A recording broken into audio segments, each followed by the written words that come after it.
Di sini saya akan menjelaskan yang saya ketahui sedikit tentang jurnal umum. Apa sih itu jurnal umum? Yang pertama, kita akan membahas pengertian jurnal umum. Jurnal umum merupakan media dalam proses akuntansi untuk menampung akun-akun transaksi.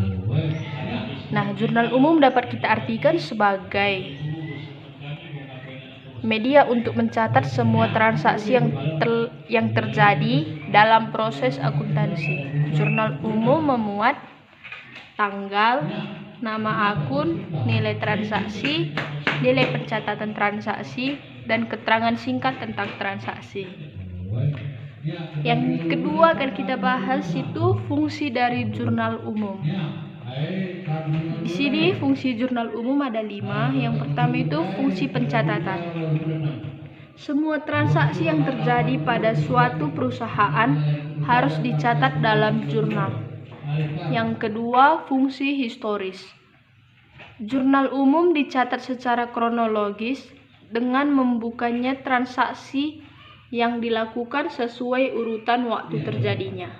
Misalnya, transaksi tanggal 5 Januari 2018 dicatat lebih dahulu dibandingkan transaksi tanggal 10 Januari 2018. Yang ketiga, fungsi analisis. Untuk menentukan nama akun, jumlah yang dicatat, dan diisi nama debit atau kredit. Pencatatan dilakukan, bukti transaksi dianalisis terlebih dahulu. Hasil transaksi tersebut kemudian dicatat pada jurnal umum. Yang keempat, fungsi instruktif. Jurnal umum merupakan sekumpulan instruksi atau perintah. Akun harus diisi sesuai dengan apa yang tercatat pada jurnal umum. Kemudian perintah untuk mendebit dan mengkredit akun-akun pada jurnal umum. Jika instruksi jurnal umum tidak diikuti, akan terjadi kesalahan pengisian akun. Yang terakhir, fungsi informatif. Jurnal umum menyajikan tanggal, nama akun, keterangan singkat mengenai transaksi, dan nilai pada suatu transaksi. Sekarang kita membahas tentang bentuk jurnal umum. Sebelumnya kita membahas bahwa jurnal umum memiliki beberapa fungsi. Oleh karena itu, bentuk jurnal umum dibuat sedemikian rupa agar mampu memahami fungsi tersebut. Bentuk jurnal umum dapat kita lihat pada contoh berikut.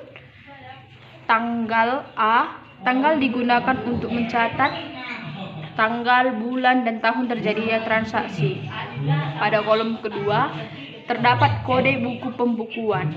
Digunakan untuk mencatat nomor bukti transaksi. Pada tabel ketiga, kolom akun keterangan.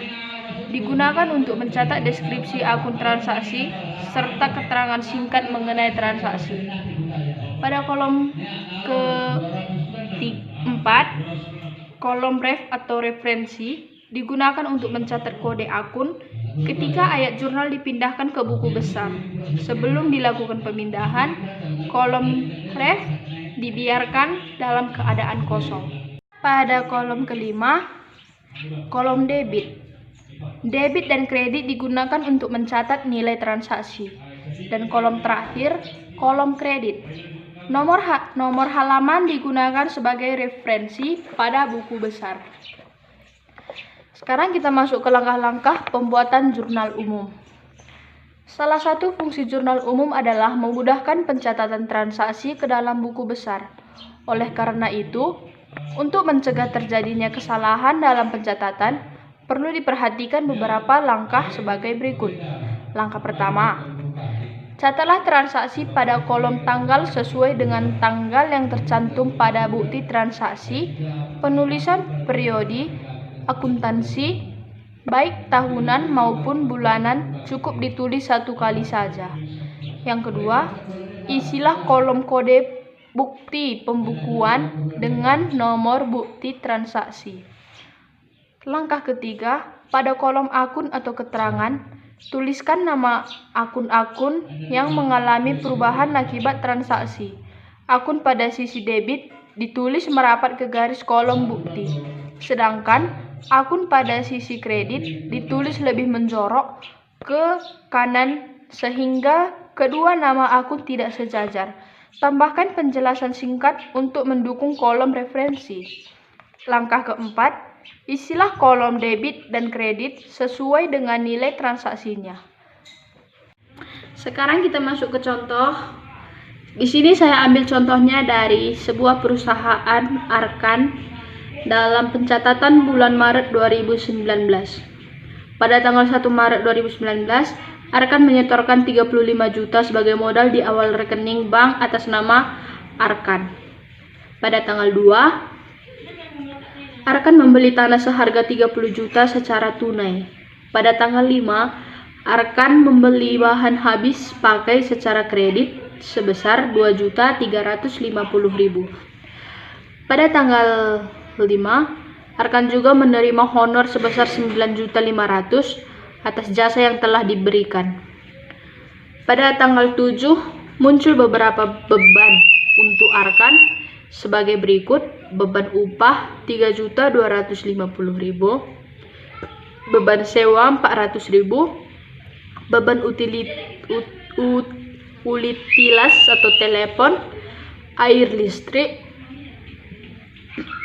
sebesar 650.000 dan beban lainnya 100.000. Pada tanggal 10, Arkan membayar kepada kreditur sebesar 850.000 atas transaksi pada tanggal 5. Pada tanggal 11, Arkan mengambil uang 1.500.000 dari Arkan untuk keperluan pribadinya. Pada tanggal 12, dilakukan pembelian peralatan sebesar 3 juta secara tunai. Pada tanggal 14, Arkan membayar asuransi untuk jangka waktu 1 tahun sebesar 1.200.000. Pada tanggal 15, melakukan jasa kepada Ahmad sebesar 150.000 tetapi belum dibayar.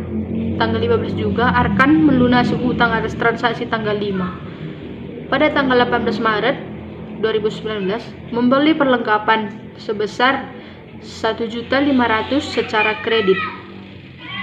Pada tanggal 20 diterima pembayaran piutang atas transaksi pada tanggal 15 sebesar 100.000.